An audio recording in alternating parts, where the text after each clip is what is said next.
When my cousin Cody and I were in our early 20s, we went on a handful of camping trips around Colorado. This happened, I believe, when I was 22 and he was 23, and it happened in Arapahoe Forest. It was my first time camping there, not Cody's though. It was in the middle of the week. Our jobs allowed us to have off days in the middle of the week, and we'd often go on our campouts then to avoid traffic and crowds. I always let Cody take charge on these trips. He's the Eagle Scout, not me. We parked by a picnic area, and we set foot into the woods from there. After about 15 minutes of hiking deeper into the woods, we found a good spot to set up camp. A good spot meaning a big enough clearing to fit 2 tents, the portable stove, and a campfire. The first thing we did was unpack our stuff and set up our tents. Cody has always been a lot quicker than me in pitching a tent. He does it in only a few minutes. It always takes me over 20 minutes. Or rather, it always took me over 20 minutes, as I haven't been camping out in the wilderness since this. The next thing we did was create a ring of stones for a fire, and then gathered some sticks and wood. He did bring some fire starter and a lighter, so I guess we kind of cheated, but oh well. It was at the point in the day when the sun was going down. We had a fire going, and now Cody was grilling up some steak and burgers. One thing about Cody is he always went all out with the food on these trips, and he's a really good cook, so I always trusted him with feeding us. Of course, we had our bear spray in case the smell of the food would attract a black bear, which Cody always said was very unlikely. He always says the real thing you gotta worry about in the middle of the woods is other people. As we ate our steak and burgers, we cracked open some beers and had some classic rock playing on the speaker.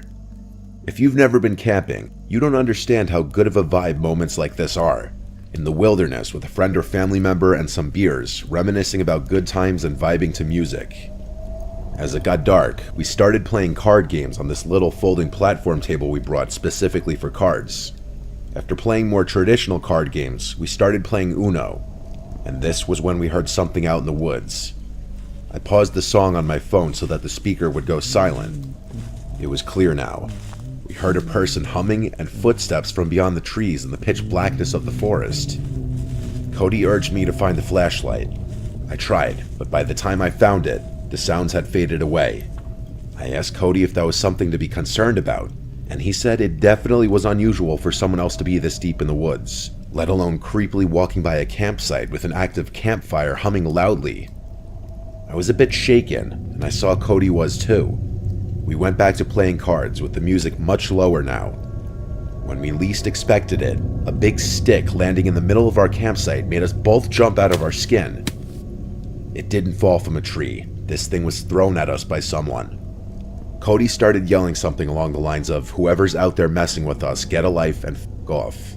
And then, footsteps could be heard once again in the distance.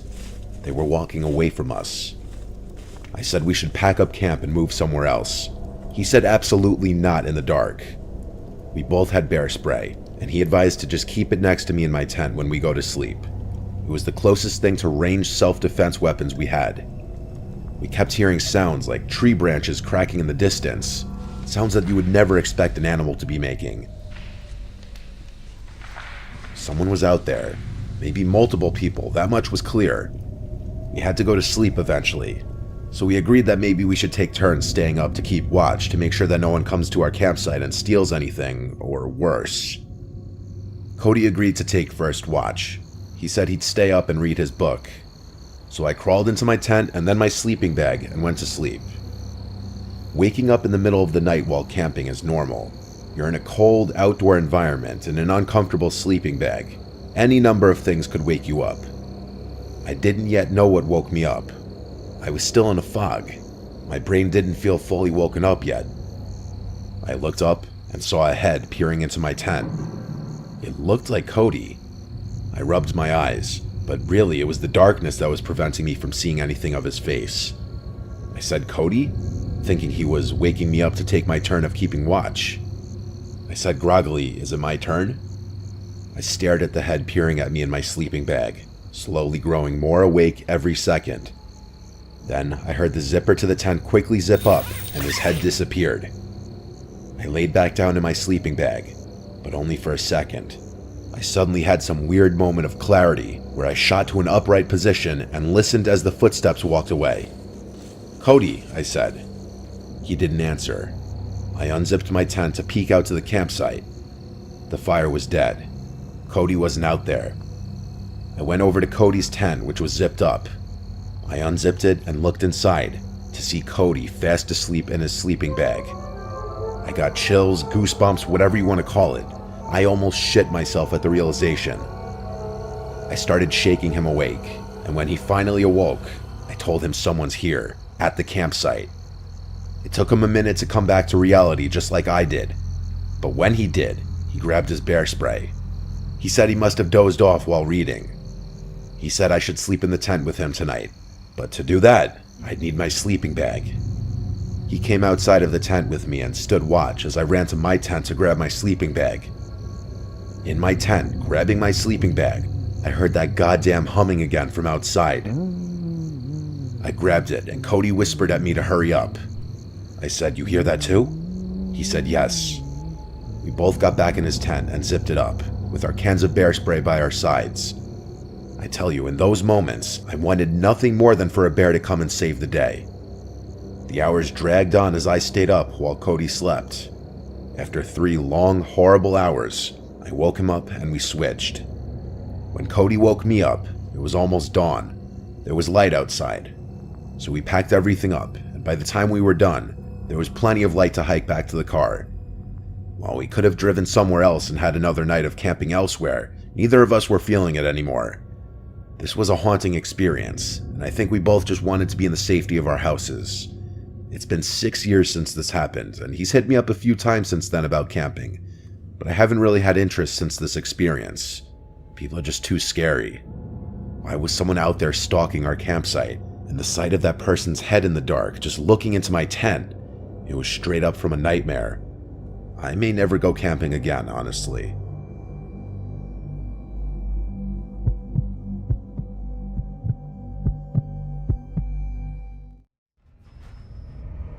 When I was 21 years old, I would be home alone at my parents' house a lot. We lived on a little pond which was directly in our backyard. On the other side of the pond was a little town park. Our neighbors were a bit spaced out. It was a pretty upscale, expensive block compared to the rest of the town, so the properties were big. I'm fully moved out now, but this was back when I was in college. My parents make a lot of money, and we have multiple homes, so often I was home alone. It was a random night in the summertime. I was off from school, so I can't remember if it was the weekend or a weekday, but odds are since I was home, it was a random weekday. I was in the back sunroom watching a show. That was my favorite room in the house in the summer because it was the most cozy and had the best breeze with all the windows open. I was right on the corner of the couch closest to the corner window when I heard splashing from outside, like in the pond. It could have been a goose or duck. Sometimes they'd fight in the water and make a bunch of splashing sounds, so at first I ignored it, but as it persisted, I decided to lower the volume on the TV and listen. I put my ear up to the window even, and I heard consistent splashing sounds, way too heavy to be from a duck or goose. It sounded like they were splashes from a person. I opened the door in the sunroom and stepped outside to the deck. I looked out to the pitch darkness of the backyard. I now heard a man's humming along with the splashes. Someone was definitely swimming in the water. They were trespassing. Each house on the pond owned a specific chunk of the pond. I stepped inside for a second to flick on the lights to the backyard deck. As I did this, just a bit of the pond was exposed, and the splashes and humming stopped. Whoever it was clearly saw me. I wondered if it was one of the neighbors going for a swim or something, which also just seemed weird because no one really swam in the pond ever. But honestly, whether it was or wasn't a neighbor, I wasn't going to confront whoever it was. I stepped back inside and turned off the lights, of course locking the door as well. I texted my brother who was away at college about it. He didn't answer right away. I was trying not to creep myself out over it, but watching TV after this was kind of hard. I couldn't focus on the show. I looked out the window, but all I could see outside was darkness. I still had the TV on in the background, not realizing how revealing the light from the TV would be outside. And then, I thought I heard something on the deck.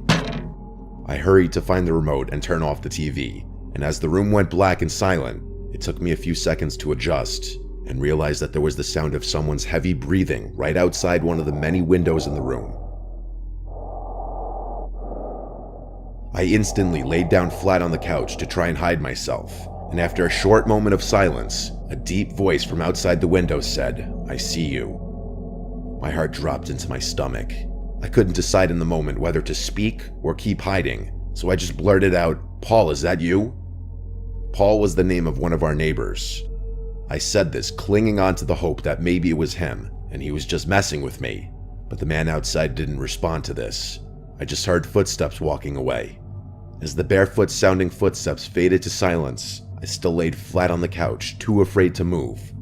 I laid for a few minutes, before the thought to go check that all the doors were locked came to mind. I exploded off the couch and ran straight for the front door. It was locked, as was the side entrance door. After a little while longer and texting my entire family about what was going on, my dad told me to turn the backyard lights on and check if anyone was still out there. He basically told me to be the man of the house and protect it. So I listened and checked the back deck through the window. It was clear.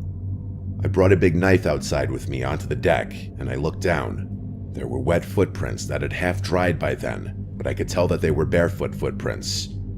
I followed the trail of footprints around to the side part of the deck, and what I saw was nightmare fuel.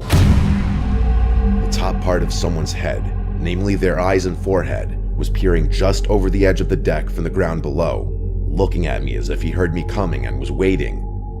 As we made eye contact, he turned away, and by now I was ready to call 911. I did so before even telling my parents. I locked myself inside, waiting for them, and when they came, I felt instantly better. They asked if our family had any enemies or people who don't like us, or if we have any problem neighbors. Questions like this. They did do a quick sweep of the property and then left. I decided to shut every window that night and run the air conditioning just for added safety. When I awoke the next morning, I was just delighted to see sunlight. I don't believe that man ever returned to our house, and we still don't know who it could have been.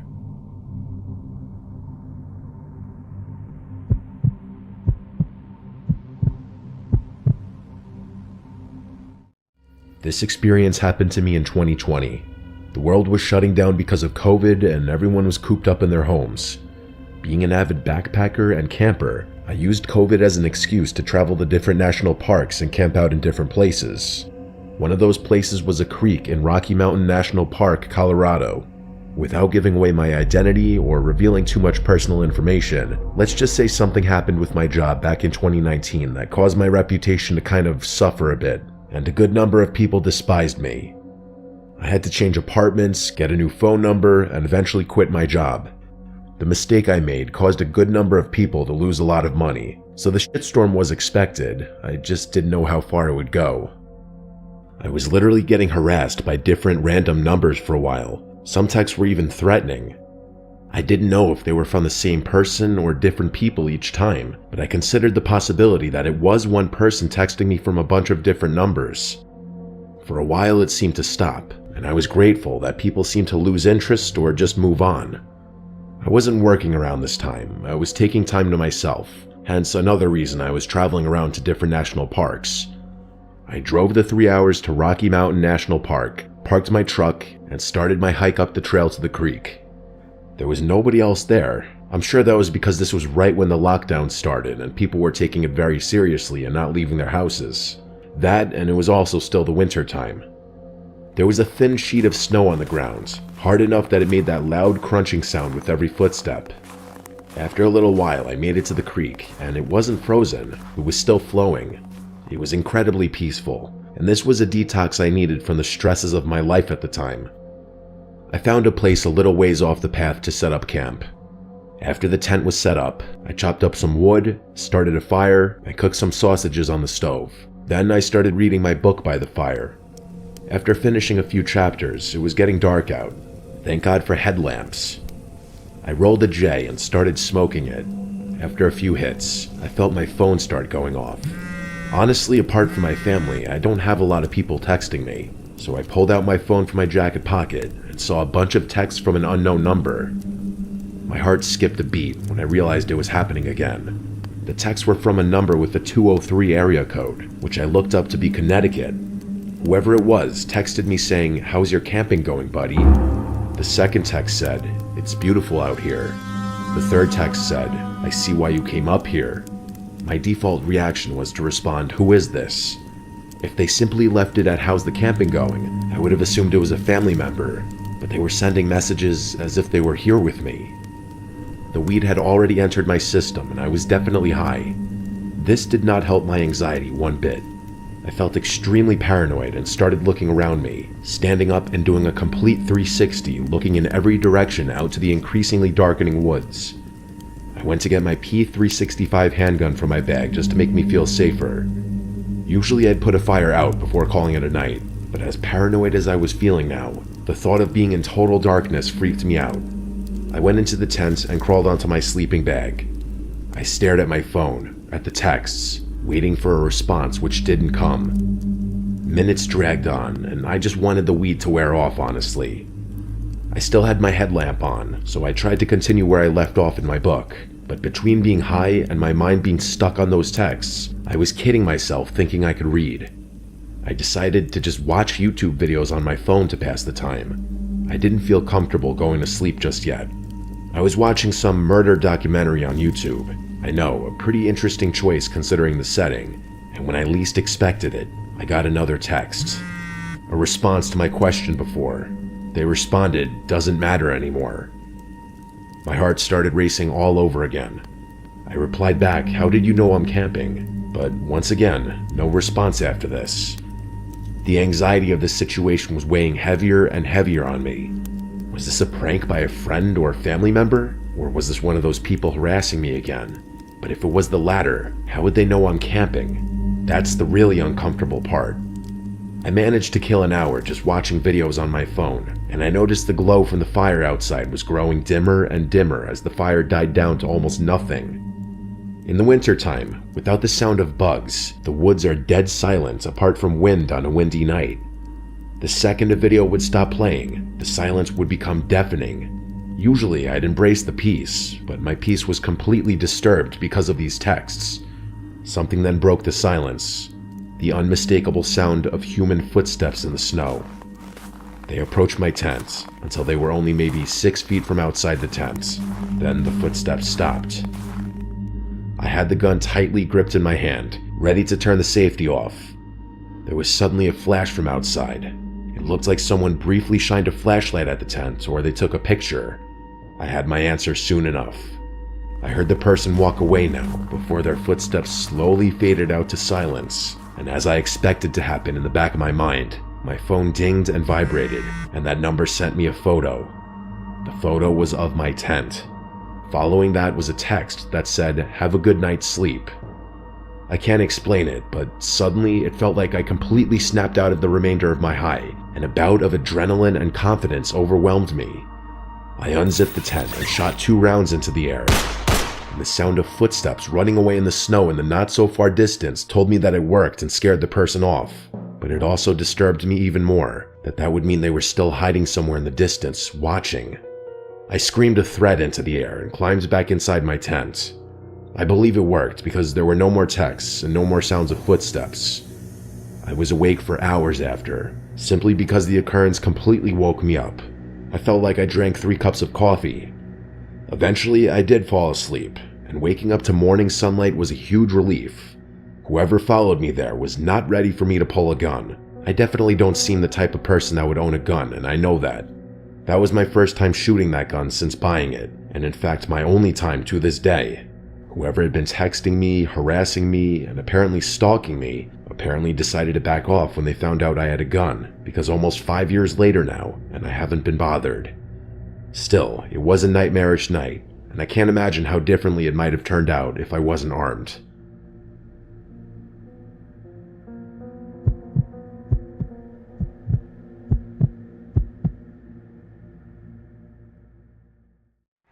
Back in 2020, when the pandemic was still causing all kinds of chaos, I started driving for Uber to make ends meet.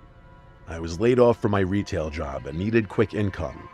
The thing about rideshare gigs is you see all kinds of people, especially when you're working late nights like I was. There were awkward encounters, drunk passengers, weird conversations, but none of that compares to what happened one Friday night in October. It was a little after midnight, and I had just dropped someone off at a hotel near the outskirts of town. My app pinged almost immediately with a new request. The pickup location was about 6 minutes away, in front of a bowling alley that was part of a strip mall. Pretty standard stuff. The name on the ride said Derek. I accepted it and started heading over. The area was quiet when I arrived, just a few dim parking lot lights. No cars in sight, and the bowling alley looked closed. But there was a man standing alone under one of the lights, wearing a gray hoodie and jeans. He was tall, maybe 6'2", with his hands in his pockets, head down like he was looking at his shoes. As I pulled up, he looked at me, but didn't wave or move.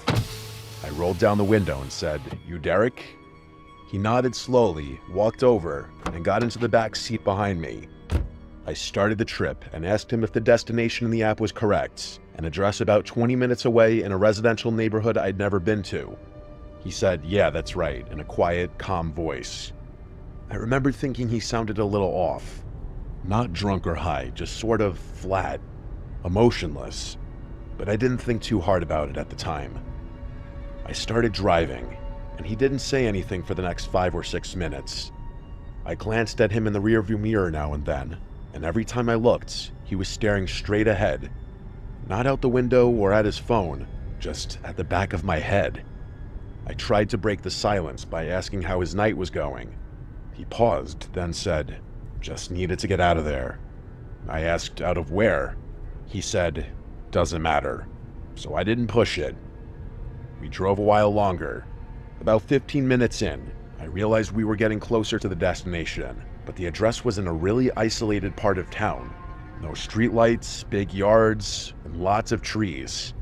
As we approached the address, he suddenly leaned forward and said, "Actually, can you pull into that driveway right there?" He pointed to a house on the right. The house was dark, no lights on inside or out. It looked old and abandoned, honestly.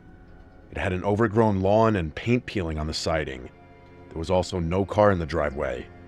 I said, "Is this your place?" And he said, "Just pull in." I hesitated, but turned into the driveway. I stopped near the front of the house and put the car in park. He didn't get out. I looked back at him and said, "Everything all right?" He stared at the front door and said, "Wait here." Then he got out and started walking toward the house. He didn't go to the front door. He walked around the side of the building and disappeared from view. I sat there for maybe 2 minutes, trying to decide what to do. The ride was technically still going. I didn't want to drive off and get penalized, but I also felt like something wasn't right. My gut told me this guy wasn't just heading inside to grab something. Finally, I ended the trip manually. I marked it as complete and started to back out of the driveway, but before I could shift into reverse, I saw him walking back toward the car, fast. His hands were empty, and he had this strange look on his face, like he was angry or excited. I unlocked the doors because I didn't want to make it a confrontation, but something in me was screaming not to let him back in. He opened the rear door, got in, and said, "Take me to the other place." I asked, "What other place?" He said, "Just drive, I'll tell you." I said, "You need to put it in the app." He didn't answer. He just stared at me in the mirror. I said again, "I can't take you anywhere unless you put it in the app." He didn't say a word. After a few seconds, he told me to drive to where I picked him up. I didn't want to argue anymore, so I started heading back toward the strip mall. The whole way there, I felt this pressure in the car. He wasn't talking, but I could feel him watching me. The hairs on my arms were standing up. He was still staring at the back of my head. At one point, I tried to lighten the mood. I said, "Rough night?"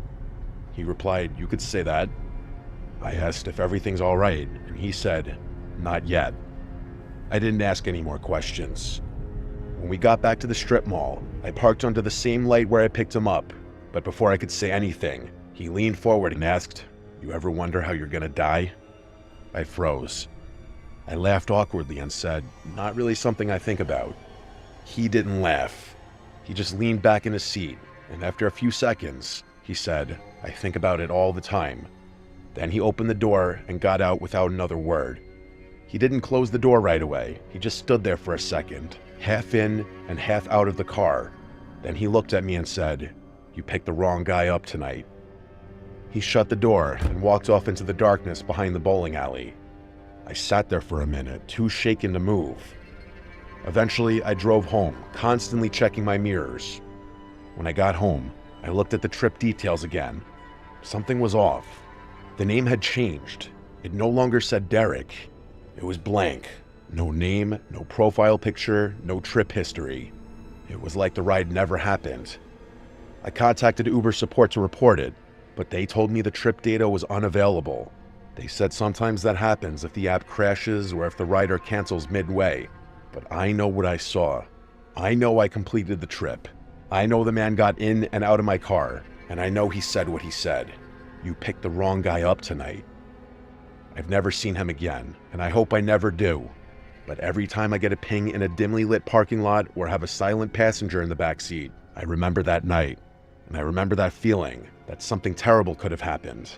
That maybe he changed his mind at the last second, or maybe he was never planning to do anything, just wanted to scare someone. But I still wonder what he meant. And if he ever found the right car.